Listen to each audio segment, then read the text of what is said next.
So,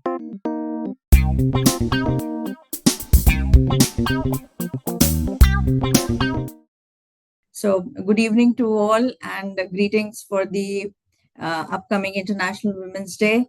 I am Dr. Shilpa and I am a SMO, Senior Medical Officer at Air India and based out of headquarters at Delhi. And I'm also a DGCA Class 2 Medical Examiner. I've put in 17 years of service in Air India, so I know a little bit about aviation medicine. We've been certified in that, though, not specifically the specialist course we have done, but we have been certified. And over the next, I'm also privileged to be the member of IWPA Aviation Medicine Group.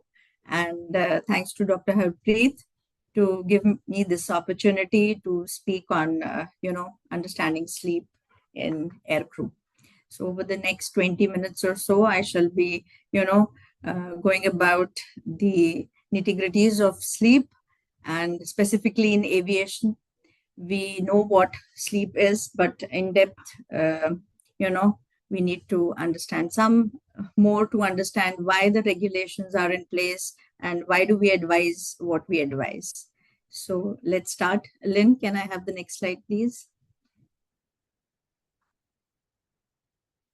Yeah, so sleep is a pillar for performance, human performance, and is, related to flight safety. It is natural, it is reversible, and it's a periodic state of reduced responsiveness to external stimuli. It's somewhat like altered consciousness, and it is characterized by, decreased activity, decreased movement of our muscles, and slowing of metabolism. So it has two major functions of that of restorative function, whatever we have assimilated, during our awakening hours, that the body has to be rebooted, and memory consolidation. It acts like a waste clearing system. Whatever has to be retained and parked in long-term memory, and whatever has to be ignored.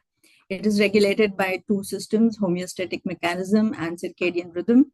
Homeostasis is the internal processes, the rate of internal processes, and essentially, important for sleep drive. So it is activated by being awake and decreases by sleep. What that means is that the increased sleep drive, the more we are awake, the more deeper the next deep sleep would be. So circadian rhythm, next slide, please. Circadian rhythm is our natural internal body clock, which has been attuned, from the time humans were presented on Earth.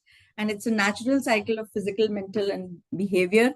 It is actually a set of biological regulators for, our body temperature, our hormonal secretion, and also of sleep-wake cycle. Nature has, everything in nature is cyclic, and so is our, human performance and the sleep-wake cycle. And it is attuned to sun rise and sunset. And because of our humans have actually distorted this to suit their needs, and that is why sleep deprivation is causing a lot of disruptions in the circadian rhythm and our performance. So it is affected by light and dark, as I said, and it is controlled by the suprachiasmatic nucleus in the middle of the brain. What does that mean? That in light falls on our retina, it is transmitted as signals, and it gives the signal to the pineal gland to secrete, to inhibit melatonin secretion in light. And when there is darkness, then this melatonin secretion is increased. So and this is the principle when we say that, if we want a good quality sleep, we should have dark, thick curtains, we should have an eye mask, we should have less exposure to our iPhones and tablets, so that, our melatonin is stimulated enough. And that is why melatonin is also, given as an aid to sleep better. So it peaks when there is, maximum darkness at 2 a.m. to 6 a.m. in the middle of the night. That is where our window of circadian low is there, and it is the maximum time when, in the darkness, melatonin is secreted and we sleep better. Next slide, please. Okay, the brain waves. All our neural activity during, when we are awake and when we are asleep is, the brain is active, but at the frequency at which it is active is different. So all our conscious awake state, when we are thinking, when we are engaging in activities, we are in beta state. The frequency is 13 to 40 hertz. As we go into sleep mode, and when we are tired and we want to, actually go in, we start going towards the alpha state, which is a more relaxed state wherein the frequency starts decreasing and our brain functioning is slowed down. So it is equivalent to going into a yoga or a meditative state. We are more suggestible, memory consolidation takes place, and we are more calm. As we go deeper, it again reduces to theta, that is 4 to 7 hertz, and we are deeply relaxed. And the lowest is the delta wave, which we are in when we enter into the deepest part of our sleep. The gamma waves are high frequency waves. These are when we have, sudden bursts of enlightenment or those eureka moments where we say, aha. So these are high frequency waves. This is, when we do something which, is out of the box. Next slide.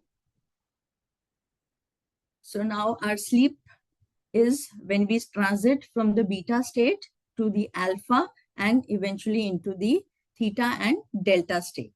So this is divided into two parts: non-rapid eye movement and rapid eye movement. Non-rapid eye movement stage is the fourth stage. It starts with stage 1 and 2 being when we are transitioning from beta to alpha, and then stage 3 and 4, which is the theta and delta waves, and we go into sleep. This cycle of non-rapid eye and rapid eye movement is, cyclic, and it alternates between 4 to 5 cycles. And repeated missing of our sleep will actually redistribute our sleep cycle. So when we are deprived of sleep or we try to fight sleep, then, our sleep cycles are distorted, and eventually we land into a cumulative debt of sleep. And when after 36 hours or 48 hours maximum, we would be into deep sleep. Next slide. Okay, so sleep inertia. It is a temporary feeling of grogginess, which is, related to reduced performance immediately after waking. It depends upon the sleep deficit we have had when we actually go into very deep sleep, and the NREM stage 1 and 2 are reduced. And it also depends on the circadian time and nap duration.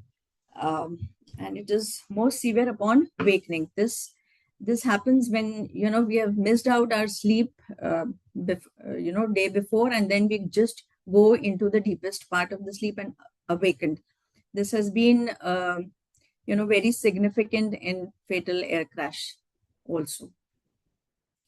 Next. Okay, so sleep deprivation is actually, what does it lead to? In terms of in aviation sector, fatigue is actually defined as, sleep loss or extended wakefulness. That is, when we are deprived of sleep, then what are the symptoms? What is essentially, if we, each one of us, if we can recall that we have missed our sleep during the night because of, any reason, hospitalization of family members or a party or a wedding at night, and the next day, what do we feel? And especially if we have, it has been more than 2 or 3 days when we have had less sleep or, sleep deprived or shortened our whatever is required for us. How do we feel? That exactly is the state which is known as fatigue. And it is apart from the actual number of hours lost, it depends upon, the time of the day, if we have used medication, if there's type of activity, physical, it all leads to cumulative, tiredness, but not actual tiredness as we define in our normal parlance. So next slide, please. The signs of fatigue, the symptoms, we yawn, eyes are out of focus, we are nodding off, we have irritability, we get forgetful, we do not answer the questions as alert, as in terms of when we are alert. And how does it affect our performance? So it leads to poor decision making, slow reaction time, because we don't, we are not in a mood to answer things. We communicate badly, we are irritable, and our attention is also reduced. Next. Now, sleep deprived, we can fight sleep as much as we want, and experiments have been done. In 1964, the first experiment which somebody did was on a 17-year-old high school student in a science fair, this thing, and he was made to stay awake. The maximum he could stay awake was 11 days, and he became paranoid, and he had hallucinations, though he recovered later on without any sequelae. But this is, when you force somebody to stay awake continuously, then actually it can lead to, apart from being, the irritation, apart from anger, irritation, and other symptoms of sleep deprivation, it can lead to actually cognitive changes, and the maximum can be, as suggested in the experiment, hallucinations and paranoid state. Now, why is it important in transport industry? Not only in aviation, but in any transport, it has been seen that it is the fatigue is the largest identifiable and preventable cause of accidents. And be it air crash, ship vessels, railways, collisions, subway collisions, everything, the maximum crashes or the collisions have happened because of fatigue. Why? Because we humans mistakenly ignore what science has to say, and we don't realize, we understand that yes, sleep is important, and but what it can lead to is actually, we think that we understand our body more, and we can get away with that. So next slide, please. So why is it important to understand sleep cycle, and manage fatigue? Because aircrew actually have a very demanding environment. Um, Apart from the regular, what all of us would need on ground, they have to manage jet lag, they have to manage time zones, they, eastward flying and westward flying, because, when we are flying eastward, we are actually exposed more to the sun. And that is why the recommendations of, goggles and screening the cockpit windows, and having controlled rest, and on the flight deck as well as on the in the cabin. For cabin crew, we have roster practices, we have scheduling practices. The everything is dependent on, because aviation authorities have realized that, sleep and fatigue are essential. You have to address them, because it's the pillar for safety and human performance. Now, who has the maximum onus? It is twofold, both the individual and the company. Next slide, please. So aircrew as individuals, who actually have to perform to their optimum, need to have certain disciplines. And I've seen, in our industry, some very, very disciplined pilots who actually realize, understand this, and follow it. They actually manage their sleep patterns before their flight, especially the ultra long haul and long haul pilots. So these are some of the things which they employ. Napping is a very good strategy because it actually, gives you time to mm, uh, time to rest, and it just needs 7 8 minutes up to 20 minutes, not more than that, because then you go into deep sleep. So you can actually rest, relax your mind consciously for some time, and go into that alpha meditative state, and reduce consciously music, meditation, this white noise. This actually helps the person go into that alpha state and relax themselves. So some of the good napping strategies are present in the next slide. So, we advise, and they have told us that it helps, if we can block out the noise and have some earplugs. They have blackout shades, or just put, I've seen, some photographs where the pilots have put the newspapers and magazines to block light because the foil or the cardboard wasn't present. So that is there. And the only thing is that sleep is the only true countermeasure for fatigue. Next. Airline on their part do, and not only it is mandated by the civil authorities, it is the airline which go slightly over and above preparation of duty rosters, and the scheduling patterns. No, not more than 2 consecutive nights, not early morning flights, and they are encouraged to report in case the roster has caused them, trouble. uh, Standby, we have had standbys stating that, even during the standby duty, they are always at looking out that, okay, maybe they are going to be pulled out, and standby should be considered as duty enough, especially the airport standby for the cabin crew. And accommodation for rest on board, on the flight deck, in the cabin, controlled rest on flight deck. What it means, controlled rest, is again that, sleep not more than 30 minutes, because you would go into deep sleep and then if you're awakened. And so the CRM practices are wherein even the junior pilot can actually ask the senior to, get up within 30 minutes. And training for crew members on fatigue management, educating them and discussing the problems they face.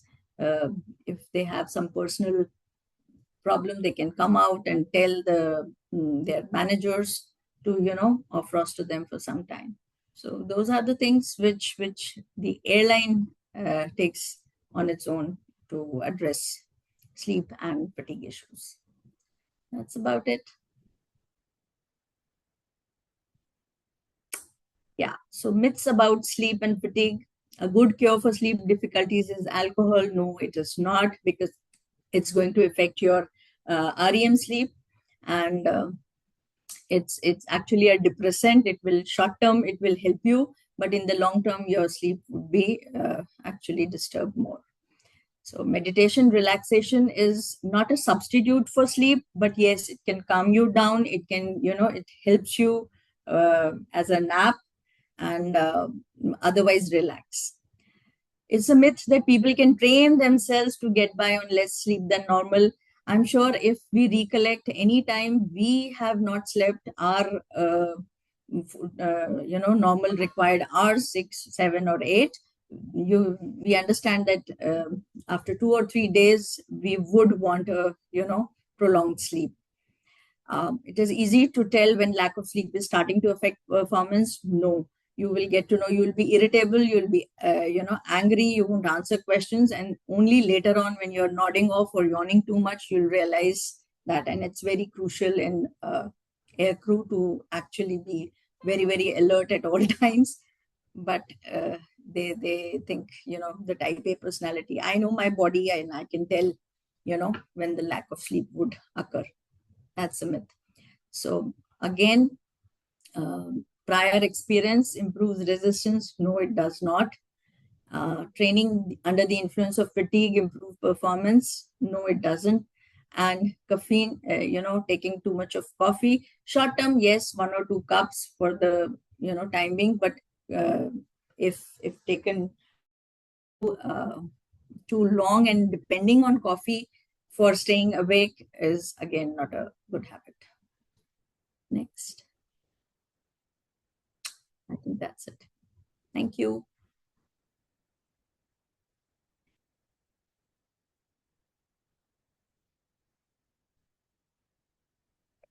So, Dr. Shilpa, I had a question for you. Yeah. Since you have been engaged with pilots and cabin crew for a long time now, what have been your experiences in the practical life that have cabin crew and pilots actually reported fatigue on their own to you? Like as a Mm, medical profession, have they actually reported fatigue? yes, ma'am, they have. And it's only recently that, fatigue has been addressed aggressively. Otherwise, they used to come to our clinics and tell us, and we just used to mark them fatigue. Now, our policy is, prescriptive approach has taken place, and there is a voluntary mechanism where pilots and cabin crew can report fatigue to us. Sydney flight, Melbourne flight, I mean, those are the flight patterns which have actually, reported. A lot of people have reported fatigue, and they were changed because a lot of crew reported that. So it Right. has had an impact. Yeah, thank you, Dr. Shilpa. That's good to know that people are volunteering and reporting. And how much of this fatigue is linked to sleep as such? Since the subject is on sleep, is the fatigue primarily due to sleep or could it be something else? Ma'am, essentially, even DGCA and other authorities define it as, lack of sleep, extended wakefulness, circadian rhythm disruptions, and workload. But the main out of the main, four major causes, three are related to sleep. So it's either it is lack of sleep or it is extended wakefulness because of, your duty time exceeding, or circadian rhythm, maximum flights during window of circadian low. So if you've had two standbys and, two duties, nighttime operations or early mornings, you may have fatigue on the fourth or the fifth day. Okay, thank you, Dr. Shilpa. Maybe others want to ask some question.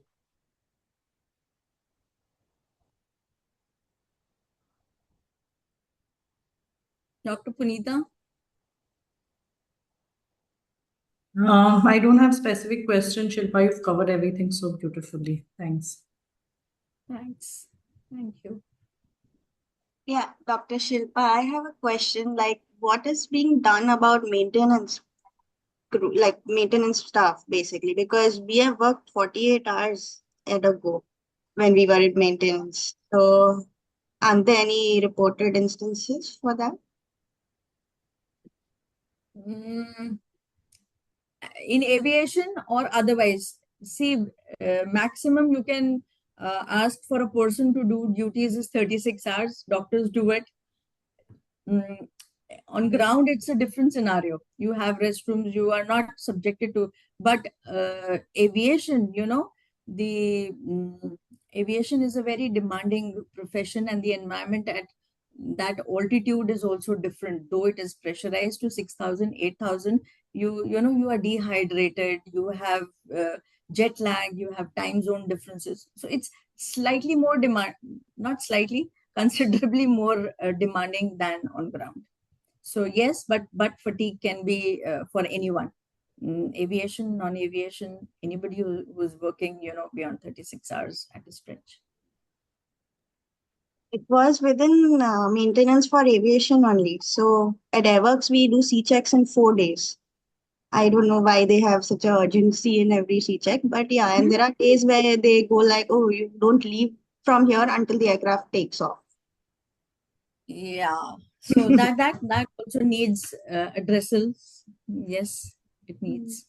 I would recommend, 2-2-2 pattern rather than 4 days consecutively, especially at night. Yes, thank you. Thank you so much.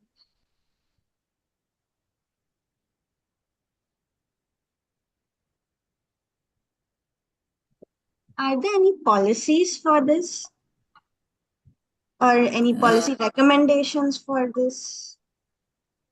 so fatigue is actually mandated by the DGCA through their FDTL time limits and FRMS system.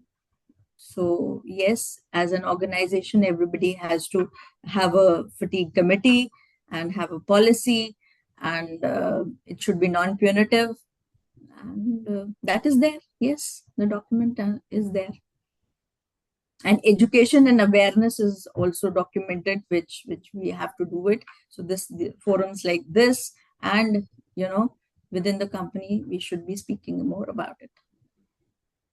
And also, if I may add, Dr. Shilpa, I remember when I was Chief of Flight Safety, we had introduced through our SMS platform all the open reporting fatigue reports. And I think because of the encouragement given, we got an overdose of fatigue reports.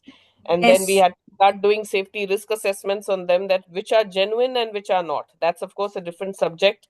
I don't want to distract you from the sleep subject. But yes, it is challenging for the management to keep non-punitive, open reporting, and then people start misusing. But that's a different subject altogether. But definitely, as an yes, organization, I think we have encouraged fatigue reporting, open reporting quite a lot. yes, And ma'am, even today, definitely. the You crew keep initiated reporting. that. I'm sure Yes, as doctors, you're aware how many people come to you for quoting fatigue and yes, sleeplessness and all those things. And especially Air India, I think, because of our kind of operation, which is very unique compared to the rest of the airlines. yes, All ma'am. the ultra long hauls and the long hauls, and then all the odd timings, it is quite challenging. I would like to add, ma'am, it's not only because of the roster or anything. People can have personal issues. Their child was not well, they didn't sleep. Their mother-in-law was admitted in the hospital, they didn't sleep.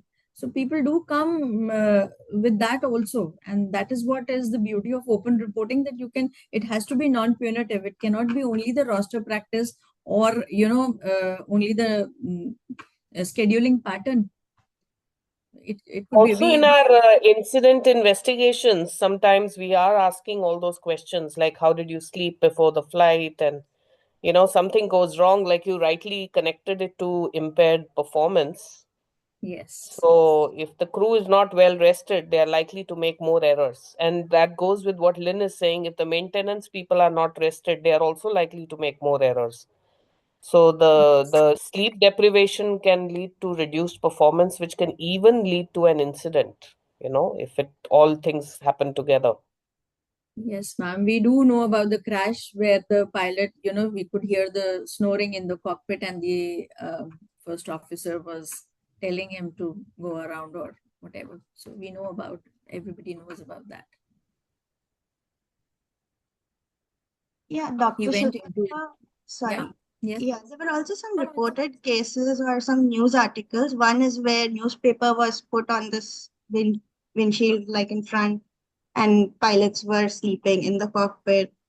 And there are some from Indigo where they keep complaining about this lack of sleep and fatigue issues in the rostering and things. So, you have anything to say about that?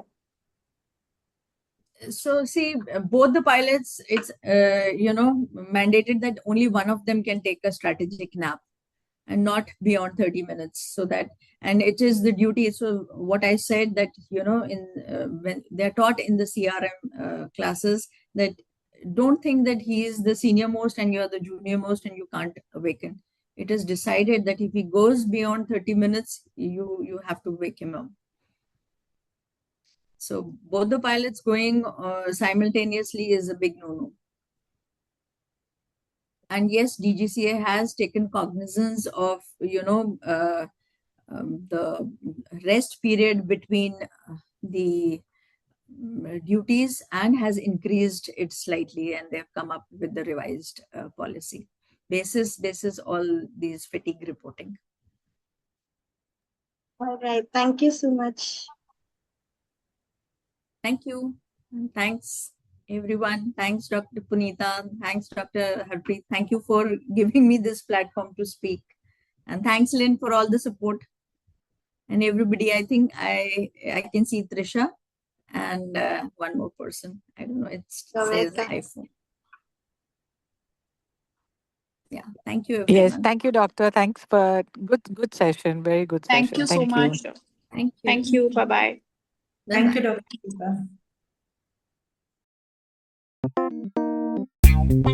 Shilpa.